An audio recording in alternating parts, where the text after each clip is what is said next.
Praise the Lord. இயேசு கிறிஸ்துவின் நாமத்தினாலே உங்கள் யாவரையும் சமாதானத்துக்கு வாழ்த்தி வரவேற்கிறோம். கர்த்தரிடத்தில் மனமகிழ்ச்சியாயிருங்கள் என்று சொல்லி கடந்த காணொலியிலே இந்த வாக்குத்தத்த வசனங்களை உங்களுக்கு பகிர்ந்திருந்தோம்.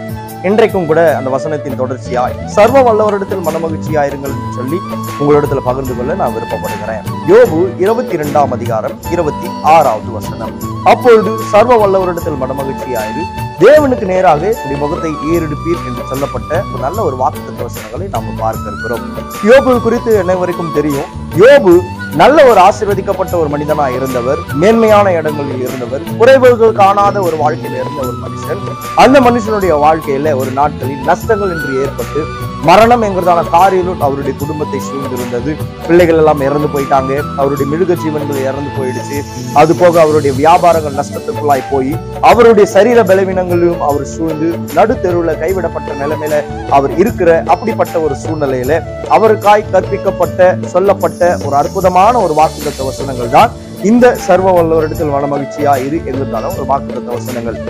உங்களுக்கும் அப்படிப்பட்ட சூழ்நிலைகள் இருக்கலாம், உங்களுக்கும் கைவிடப்பட்ட நிலைமைகள் இருக்கலாம், உங்களுக்கும் வியாதி என்கிறதான பலவீனங்கள் இருக்கலாம், உங்களுக்கும் மரணம் என்கிறதான காரியங்கள் சூழ்ந்திருக்கலாம், உங்களுக்கும் நஷ்டம் என்கிறதான சூழ்நிலைகள் இருந்திருக்கலாம்.